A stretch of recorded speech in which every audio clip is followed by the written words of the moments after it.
Right here we have the Cobra Ferret. This is another vehicle for the G.I. Joe Classified line, and this is kind of in line with what we've been seeing. It's a single or few person vehicle that's manageable, it's not too large, but it feels substantial, it feels interesting, it feels cool within the G.I. Joe Classified universe. And for the Cobras, we've seen a handful of these vehicles. Of course, we've seen Serpentor's Air Chariot, as well as the Baroness's Coil Cycle. But now we have a four-wheel vehicle for the Cobras, so let's get this out of the box. Let's open it up, see what it's all about. One of the cool things about it is they've incorporated window packaging, meaning that you can see the character on the side, but because you have to assemble some of the vehicle, well, at least I'm assuming you have to assemble some of the vehicle, they put the rest in the box, very much like classic Real American Hero G.I. Joes. Now, as I open it up, I'm going to be looking at the things that I like, the things that I don't like, as well as some things that I would change with this vehicle, but for now, we need to get it unboxed and see if there's any assembly required, and wouldn't you know, there is just a little bit. If I can flip this up without everything falling over, like I've done with some Nerf blasters in the past,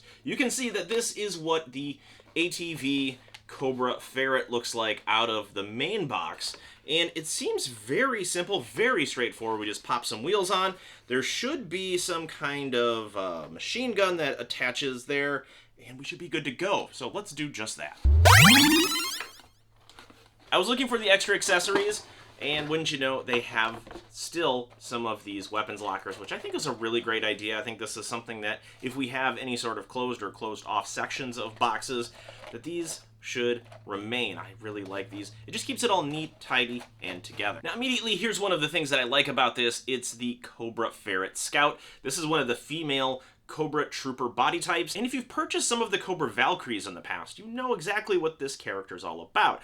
The caveat being there are extra accessories around the figure, mostly meaning this like ATV vest, as well as this helmet. In addition to the helmet and the character, it comes with these two pistols right here, and then I also have one of these tiny little knives. The knife fits down at the Cobra Ferret Scout's boot, and we have one of the pistols going to the holster on the thigh, and then we also have a holster at the hip. And it looks like it's a reverse holster, so that's kind of neat. It's a little different, and I'm guessing that kind of goes along with the ATV theme of this. And just to complete the look, because it doesn't have a standard Cobra Trooper helmet, we're going to put the ATV helmet on, because if anything, a Cobra is always worried about the safety of their unnamed troops. That fits really nicely over the head, and you can see it really completes the look. It gives the character a lot of differentiation from some of the Cobra Valkyries, apart from just the color. That's not everything, because I have this box, this weapons locker, and we got to get that out for some of the items that we're going to fit onto the Ferret. I'm actually kind of surprised at just how many accessories fit into that weapons locker, and I think what we need to do is get the instructions out, because I don't want to make a mistake and have these fit into weird places. Typically what happens with G.I. Joe Classified is that they key it, they register it in such a way that the pieces only fit certain ways, but I just want to make sure that I'm doing it right, not doing anything backwards and jamming things in and then causing problems for myself later down the road. So I need to get the main body of the Ferret out, these tires, and then we can kind of start putting stuff together with the help of the instructions. Got my handy 3D printer clippers. We're just going to get the Cobra Ferret body free, and we can see what this looks like. This, so far, is a fantastic piece. There are different areas of paint, there are different areas of design. We can kind of get a close 360 look at the core ATV unit. Here's one of the wheels. I don't need to get all of the wheels out and hold them close, because if you've seen one of these wheels, you've seen all four of them. Just know that the wheels are different from the Vamp as well as the HMS one. It's a different size, different shape. Oh no. All right, don't make the same mistake I did. You gotta clip these from behind the carton, so from this side right here, because I accidentally nicked one of the wheels, and I've already ruined the pristine condition of my Cobra Ferret. So learn from my mistakes and don't do as I did. So I got the instruction set out right here. The interesting thing is, like, I hope this holds up, because I noticed in the Vamp that the instructions for the ammo can that went on the 50 cal gun in the back didn't necessarily fit with how it ended up production-wise. I'm guessing the printing and the production were asynchronous a little bit. And let's see, we want to put the wheels on first. So wheel number 1, put wheel number 2, 3, and 4. Let's give this a little spin. That's a nice free spin there. Now we kind of have our ATV sitting up a little bit. This is great. So the next part I want to do is I want to put the steering wheel in, because we can't get too far if we can't steer this thing. Here's a really cool detail. Right in the front of the steering wheel, or the steering yoke, is this bit of decoration. Doesn't seem like there's any Easter eggs here, but I do see the his tank, I think, at the bottom. That's kind of cool. So all we need to do is just socket this right in front. There we go. That's a nice snug fit. It goes back and forth. Is there a piece that I'm missing? Oh no. Oh, so yes, here's what I mean by the instruction manual. It looks like this piece right here was supposed to be a separate piece. However, it came already pre-installed on my Ferret. So if you're confused, like I was for a second, don't worry about it because everything's gonna be all right. But I do need that front winch bumper. And I want to make sure that's going the right direction. The front bumper is going to be a 2-stage piece. So you want to make sure that this little winch part is down facing this roll bar here, and it just slides right in over it. So you can kind of see you're layering the pieces together. And what that's going to do is it's going to line up all these pegs with the holes right here in the front, and everything should lock into place together. And there we have a nice front bumper.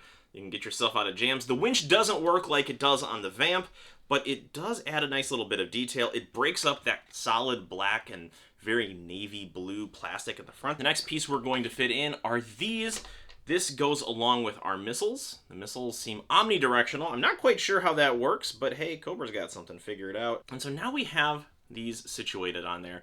What you want to do is you want to make sure that the detailed side is pointing up, because if you have the undetailed side pointing up, you're missing out on some of the details. Now, where the Cobra Ferret Scout's feet will go, there is another peg system there. This is kind of similar to the dog bone locking mechanism that we've seen so often with G.I. Joe, ranging all the way back from the Real American Hero days. Looks a little crooked. At least this side looks a little crooked. I'm not quite sure, because it does look a little bowed. If I'm looking at this right, looks like it kind of dips in the middle. Just on that one. This one seems fine, but it's just this side. The last piece we have here is this machine gun. And this looks like a Lego piece. I honestly, this looks like a Lego piece. But what you're going to be doing here is you use the peg in the hole there. Now this can clamp on to that kind of luggage rack in the back. And you have options, right? So you can put it on this side, you can put it on that side. I could put it, behind, all that kind of stuff. It's a really great feature for options. The one thing that I'm a little curious about is how well this is going to stay, because gravity sometimes can do a number on these things. So I'm just going to put it way in the back. We're going to get just an idea of how this works. Yeah, the friction fit on that is very sturdy. I wonder over time how it's going to hold up. But for now, this looks great. I'm really happy with how this vehicle looks. And, oh wow, there's even a little bit of suspension on the tires. You can see that, like you can move that up. Is that by design? It is.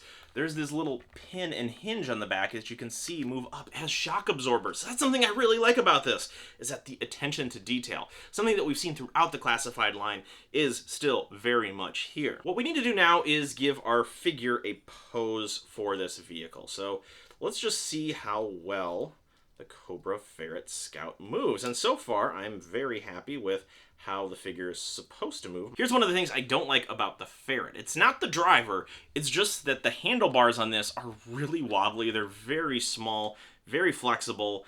I worry about that over time if you're taking characters on and off, setting up scenes, putting them in your displays. It could cause a problem, this breaking off or just being wiggled too much, too loose, and then you're going to have some problems with your Ferret. But in terms of the driver sitting on this thing, so far, no issues whatsoever. Let's get both hands on the handlebars, so that way we have maximum stability. And there, I'm going to hold it this way just so you can kind of get an idea of just how well the driver sits on the ATV. So yeah, I mean, this is the figure. Looks great. Let me grab some other Cobras, and we're just going to talk about some of the other things. I know I didn't get to every little bit of detail that I liked, that I didn't like. It all just kind of came up as I was putting it together. And we'll get some more Cobra figures. We'll talk about our Ferret Scout driver, and we'll wrap it all up after that. Sound good? All right. Here you can see we've got scrap iron on the back of the Ferret, and he is going to be controlling his drone to run alongside and scout out any of the G.I. Joes. And here you can just see how well another character fits on this thing. Let's see if we can't get one more. I tried, but the bat wouldn't fit on there. But you can kind of see just how easily it is to remove the big cannon in the back. There is a port for the blast effect near the top, so if you wanted to put some of the laser blast effects, you certainly can. And on this end, too, you also have some of the blast effect ports, so this could be a very active vehicle. To be honest, having those blast effects would have been something that I would have changed. Just add 1 or 2 of them. They didn't need to port every single blast effect, but just having a few on a vehicle like this would give it a lot more movement. And here we have a few of the size comparisons. Here's the Baroness's coil cycle. Here's Scrap Iron's drone tank. And if we go from this angle, you can kind of get an idea of just how long they are.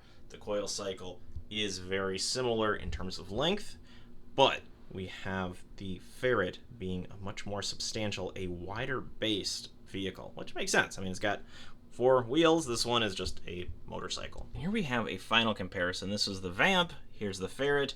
Here's the HMS missile system. You can kind of get an idea that this is sandwiched in between those two things. So we have the Cobra insignia right there at the front. There's also a warning label for just the missile operations. It's not like a toy warning label. It's something in universe to talk about how the missiles launch. And then we also have the no steps, which is a classic G.I. Joe thing. And then even if we can get a kind of a close look, this is hard to see, but it says caution exhaust right in there. I don't know, like, maybe I'll try to, you can kind of see just a little bit, but right on there, something underneath the wheel well where a lot of people probably aren't looking. There are some details there. The other thing that I like about this is that it is large enough to fit 2 characters. There's not too many ways you can configure this, but both do fit on this thing, which I think is an incredible feat for something so compact, for something so, I don't know, like the conservation of mass here, that you pack a lot of detail, a lot of action features for the size of the vehicle, and to have like another character sit on there, I think is rather awesome. So what do I think overall of the Cobra Ferret and the Cobra Ferret Scout Driver? I think it's another great vehicle by the G.I. Joe Classified team. The Vamp was an amazing vehicle. The HMS missile system is an amazing vehicle. And while I still haven't opened my Cobra Hiss tank, by every account, that should also be an amazing vehicle too. Therein lies the problem. They're making so many great vehicles is that the room, the situation of how many of these that I can actually collect and not feel terrible or need to add additional space to my studio, I don't know, like, I'm gonna keep buying them because they're just that good. And I'm gonna be more creative with the space, I'm sure, in the coming months, in the coming years, if they keep creating just such good vehicles. We already know we've got the Dragonfly coming, we've got the Stinger coming, and we'll likely have some kind of fantastic HasLab to look at. But for now, we have the Cobra Ferret, and this is a great smallish. Like, I wouldn't say this is a medium vehicle. I wouldn't say this is a small vehicle. This is like a small-ish vehicle. This is another great one to add to your ranks of G.I. Joe Classified figures if you can get one of these, because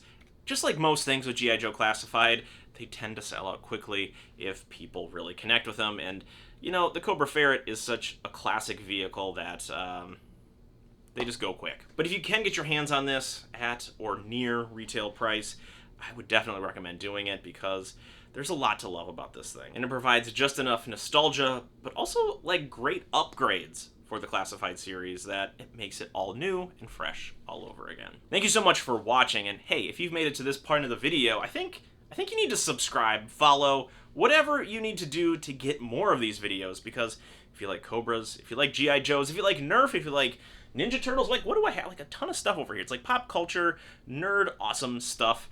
You gotta follow along because I'm going to be posting more videos about all of these things in the future. All right, and that's it. Thanks for watching.